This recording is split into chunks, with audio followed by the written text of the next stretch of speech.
What's up guys, it's me Jeremy, and as usual it's that time of the month again, time for the new patch, and I'll be giving you my rundown and analysis of all of the major changes that took place. Let's get started. First off, Aatrox has had the cooldown of his passive significantly reduced as it scales up with his level.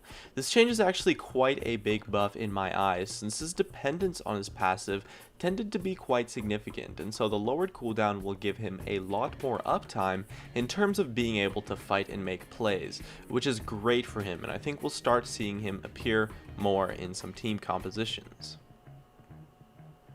Ashe also received a pretty big nerf in that her volley does a lot less damage, especially at early ranks, and the vision radius of her hawkshot was reduced. The volley nerf is actually pretty big, since Ashe's early laning phase was already quite weak, and now that the volley does a lot less damage, she can easily get wrecked by lane bully champions.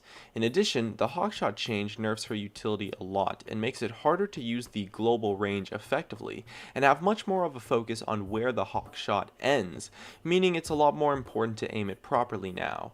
However, her utility is still super awesome, and so I think we can still expect to see her played quite a bit. In addition, Caitlyn's passive now ignores 50% of the target's bonus armor, and her ultimate now gives vision of the target. These buffs for Caitlyn are awesome, and are pretty much exactly what she needed, since Caitlyn would have a tough time killing tanks in the late game if she wasn't ahead, since her kit didn't really scale her damage up, and the ultimate change should help a lot too, and since she's quite a lane bully, Caitlyn should definitely become a strong option after this buff. Echo also received somewhat of a minor nerf in reduced movement speed and increased mana cost on his W, and increased visibility on his W and ultimate for his opponents. Overall, I don't really think Echo is too overpowered, he just has somewhat of an overloaded kit, so these changes should help tone him down just a bit. And he does have some more nerfs coming in the next patch on the PvE as well, so he should hopefully no longer be a permabanned champion after these changes. Jace also received a major overhaul. He no longer has to put points into his ultimate, and his skills now can rank up to 6 instead of 5. Overall, it increases the power of his Gate Shock Blast combo quite a bit, and gives him a bit more damage as a whole. It's definitely a nice buff, but I don't think it's too over the top and should put Jace in a strong spot in this next patch. Katarina's Shunpo now deals less damage and scales worse with AP. It's a decent sized nerf actually, since every point of damage Katarina can get is pretty important, since you never know when it's going to be the difference between finishing off a target and getting a reset, or having them live with just a tiny sliver of HP. However, she will definitely still be strong, and as always will still be a strong solo queue champion. LeBlanc has also had the speed of her W and ulted form of her W, as well as the hitbox of her chain and ulted form of her chain reduced, while also making it a tiny bit easier to break the chain.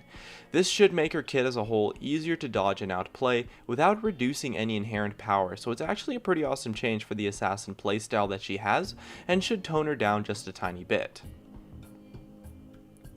Malphite's W now gives him bonus armor as a passive instead of AoE auto attacks, and the active now gives him quite a lot of bonus physical damage on his auto attacks. It's a strong change and makes him deal a lot of damage actually, while still keeping him pretty tanky. I'd like to see him still get some reduced mana costs, but this change makes him much more threatening when he's just by himself, which is something he really needed and should make him quite strong. Ryze has had a bug fix so that he can no longer stack his passive on a dying target to use no mana or cooldowns. This change actually isn't too crazy and doesn't really matter that much, but I wanted to bring it up since the key thing is that Ryze hasn't really been nerfed at all in this patch. His perma root when his W is maxed is still completely in the game, and he's still crazy powerful when he's in his passive.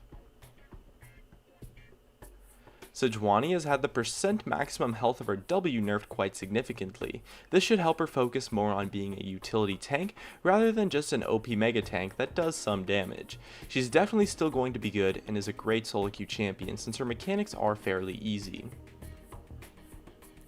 Shen received a pretty big buff in increased based magic resistance, as well as now getting 1.25 magic resist per level, and a lowered cooldown on his passive, and a lowered energy cost on his taunt as it scales up.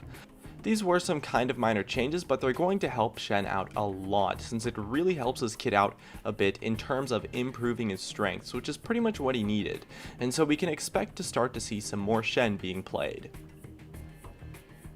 Shyvana's W now gives her 25% of the AoE damage as bonus damage on her auto attacks. It's not too big of a change, but Shyvana is already one of the bruisers who's fairly tanky but does a lot of damage. So this added damage to her kit is going to give her things like more lane harass and stronger jungle clears, and helps her early game out quite a lot to where she's going to likely see some more play. And now onto the item changes. Luden's Echo now scales up stacks much faster but does less damage. This should help sustain DPS champions a decent amount while nerfing burst damage combos, but overall still keeps the item fairly strong. And that just about covers it. Any changes not mentioned in this video were considered to be minor and insignificant. Hey guys, it's me, Jeremy. Thanks for watching my video. If you enjoyed it, definitely make sure to hit that like button so I can tell, as well as you can check me out on Facebook and Twitter at Gaming Curios.